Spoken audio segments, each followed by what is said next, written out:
hace mucho tiempo que me salieron. Lo que pasa es que usted no tiene confianza en mí. Yo sabré por qué será. Así es que mascas el freno y te aguantas. Fue el ícono del cine norteño, el hombre que con su carisma y humor conquistó a toda una generación. Pero la noche de su último homenaje, algo extraño ocurrió. Sin previo aviso, cambió sus planes y decidió regresar de inmediato a Monterrey. Horas después, su hija lo encontraría sin vida en su hogar. Lo presentía. ¿Por qué tuvo tanta prisa en volver? Hoy te contamos los últimos momentos de Eulalio González Piporro y la enigmática despedida que dejó a todos con más preguntas que respuestas. Hablar de Eulalio González Piporro es hablar de un personaje que trascendió el cine, la música y la televisión para convertirse en una figura representativa de la cultura norteña mexicana. Con su inconfundible voz nasal, su peculiar forma de hablar y un carisma inigualable, Piporro se convirtió en el estereotipo más entrañable del norteño fronterizo en la industria del entretenimiento. Desde su debut en la radio hasta su incursión en el cine junto a Pedro Infante,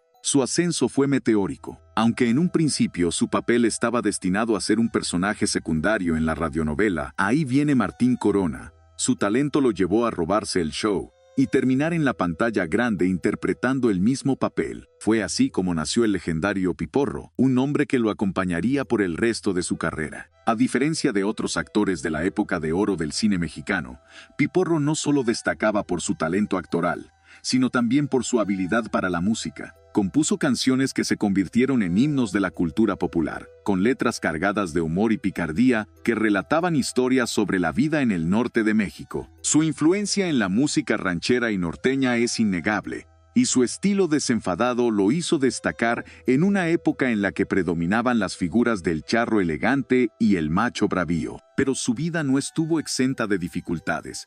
A pesar de su éxito, enfrentó momentos complicados, desde el veto en la industria del cine por la censura gubernamental hasta la pérdida de su esposa, lo que lo sumió en una profunda tristeza y lo llevó a refugiarse en el alcohol. Sin embargo, su amor por el arte y su entrega al público siempre fueron más fuertes. Su retiro de la vida pública en los años 90 marcó el fin de una era. Ya no se le veía en eventos ni en producciones cinematográficas, lo que hizo que su reaparición en 2003, durante el homenaje en Bellas Artes, fuera un acontecimiento sorprendente y emotivo. En agosto de 2003, Piporro fue invitado a un homenaje en el Palacio de Bellas Artes, un evento organizado por dos grandes personalidades del medio artístico, Manuel Esperón y Óscar Chávez. Ambos lo consideraban un referente cultural y querían rendirle tributo por su invaluable aporte al cine y la música. El Palacio de Bellas Artes es un recinto emblemático en México, reservado únicamente para figuras que han dejado una huella en la cultura nacional.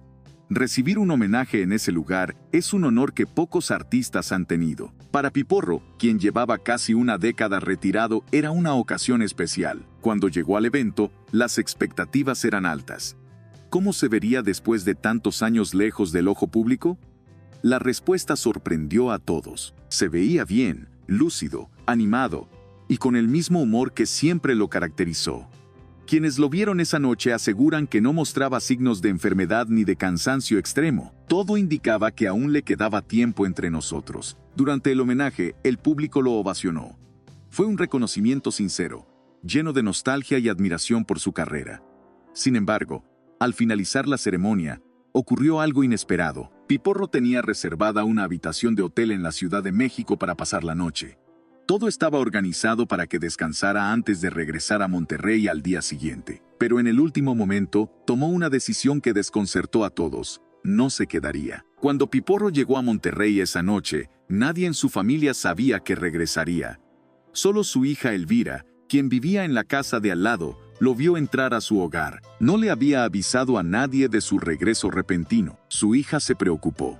No era común que su padre cambiara de planes de manera tan abrupta. Le preguntó si todo estaba bien, si se sentía mal, si necesitaba algo, pero él, con la calma que siempre lo caracterizó, la tranquilizó por teléfono. Le dijo que todo estaba en orden, que no había motivo de preocupación y que se verían en la mañana, como de costumbre. Pero esa mañana nunca llegó. Elvira González tenía una rutina muy marcada con su padre. Aunque vivían en casas separadas, todas las mañanas él la llamaba antes de las 8:00 a.m. para avisarle que se encontrarían. Era un hábito que mantenían desde hacía tiempo. Pero aquella mañana del 1 de septiembre de 2003, el teléfono nunca sonó. Al principio, Elvira pensó que su padre simplemente había dormido más de lo habitual. Después de todo, había llegado tarde la noche anterior, tras un viaje agotador desde la Ciudad de México. Quizás quería descansar un poco más. Pero conforme pasaban los minutos y no recibía noticias suyas, comenzó a inquietarse. Su instinto le decía que algo no estaba bien. Piporro era un hombre de costumbres y nunca rompía su rutina sin razón. Finalmente, decidió ir a su casa para asegurarse de que todo estuviera en orden. Al entrar, todo parecía normal. La casa estaba en silencio, pero nada fuera de lugar. Caminó hasta la habitación de su padre y lo encontró acostado en su cama, con el rostro en paz, como si estuviera durmiendo. En ese momento, la señora que trabajaba en la casa como empleada doméstica le dijo que Piporro había dormido profundamente, que parecía estar descansando tras el viaje. Pero cuando Elvira se acercó más, notó que algo no estaba bien. Intentó despertarlo, pero su padre no reaccionaba. Se inclinó sobre él y se dio cuenta de la terrible verdad. Piporro ya no respiraba. Elvira entró en estado de shock. No podía creer lo que estaba viendo. Apenas unas horas antes, habían hablado por teléfono, y él le había asegurado que todo estaba bien. Ahora, su padre estaba inerte frente a ella, sin haber dado señales de malestar previo. El médico confirmó la causa del fallecimiento: un ataque cardíaco fulminante a las 4:00 a.m. No hubo síntomas previos, no hubo quejas de dolor, nada que advirtiera que esa noche sería la última para Piporro.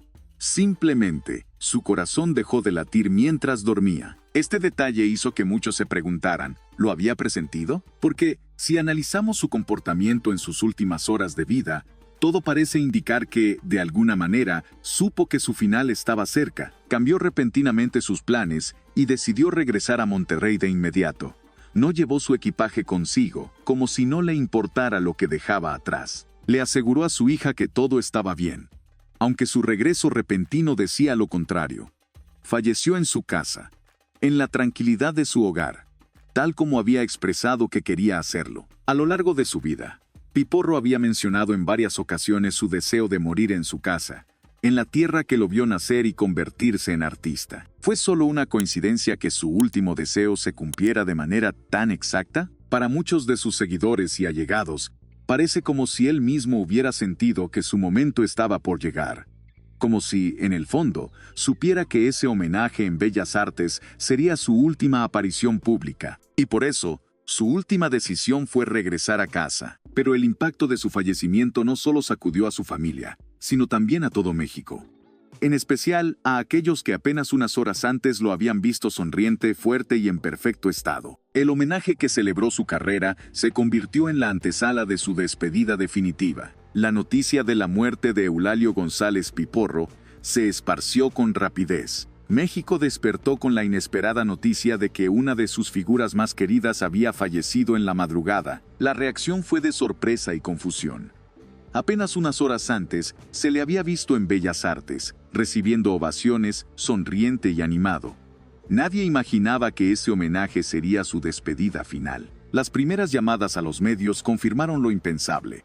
Piporro había muerto mientras dormía en su casa en Monterrey. De inmediato, las estaciones de radio y televisión interrumpieron su programación habitual para rendirle tributo, repasando su carrera y transmitiendo sus películas más icónicas. Los periódicos del día siguiente llevaban titulares de impacto. Se apaga la estrella del cine norteño. Adiós a Piporro, el último charro fronterizo. La leyenda del cine mexicano se despide en su hogar, y otros más que evidenciaban la importancia de Piporro. Pero más allá de la prensa, lo más conmovedor fue la reacción del público, especialmente de aquellos que habían asistido a su homenaje. Muchas personas que estuvieron en Bellas Artes no podían creerlo. Lo habían visto de pie, agradeciendo el cariño de la gente. Para ellos, era imposible aceptar que unas horas después, su corazón se había detenido para siempre. Algunos aseguraron que se veía demasiado bien para morir tan pronto. Otros, en cambio, comenzaron a especular sobre si él mismo había sentido que su final estaba cerca, lo que explicaría su repentina decisión de volver a Monterrey sin siquiera esperar al día siguiente. Sin importar las teorías, el hecho era innegable. México acababa de perder a una de sus figuras más icónicas, pero su despedida no terminó ahí. Aún quedaba por celebrarse su último adiós. A pesar de su gran trayectoria y del impacto de su muerte, el funeral de Piporro no fue un evento masivo. Su familia decidió que su despedida sería privada, rodeado solo de aquellos que realmente lo conocieron. El 1 de septiembre, el cuerpo de Piporro fue velado en las salas ovales 1 y 2 de Capillas Benito M. Flores en Monterrey. Sus hijas, Elvira y Eliana González, fueron las encargadas de organizar el funeral. La intención no era un evento mediático, sino un momento de intimidad para sus seres queridos. Pocas figuras públicas asistieron. No fue por falta de interés, sino por la rapidez con la que todo ocurrió.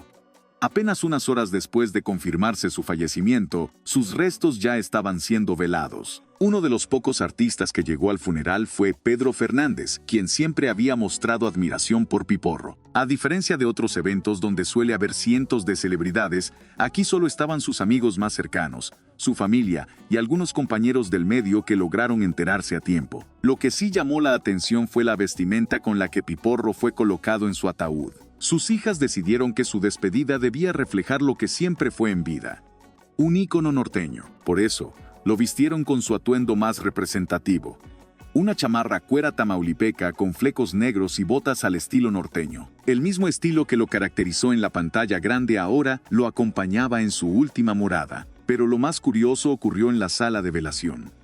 Algunos asistentes notaron algo inusual en la iluminación del lugar. Desde cualquier ángulo, la luz reflejada en su chaqueta formaba una silueta en la pared.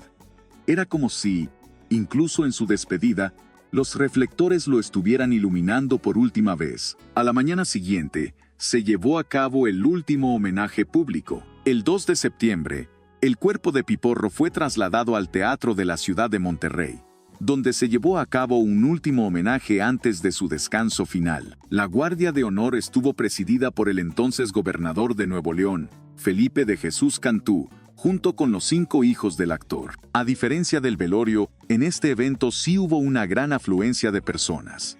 Cerca de 1000 admiradores hicieron fila afuera del teatro para despedirse de él. No todos pudieron entrar, pero muchos se quedaron afuera, esperando la oportunidad de verlo por última vez. Después de la ceremonia, el cortejo fúnebre salió en dirección a la Catedral Metropolitana de Monterrey, donde se celebró una misa en su honor. El tráfico se detuvo por casi una hora, y fueron los propios admiradores quienes ayudaron a abrir paso para que la carroza llegara hasta la entrada del templo. Tras la misa, llegó el momento del descanso final. Siguiendo su último deseo, el cuerpo de Piporro fue incinerado, y sus cenizas fueron colocadas en la cripta familiar del Cementerio Municipal de Monterrey. Así, se cerró el último capítulo de la vida de un hombre que, con su talento, su humor y su estilo inigualable, dejó una huella imborrable en la historia del entretenimiento mexicano. Pero aunque su voz se apagó aquel 1 de septiembre de 2003, su legado sigue vivo en cada película, cada canción y cada historia que lo recuerda como lo que siempre fue, una leyenda. ¿Conocías la historia de Eulalio González Piporro? ¿Qué opinas? ¿Crees que sí presintió su muerte? Déjanos tu comentario y comparte tu opinión. Si esta historia te conmovió, no olvides darle like al video y suscribirte para seguir recordando a las grandes leyendas. Nos vemos en el próximo video.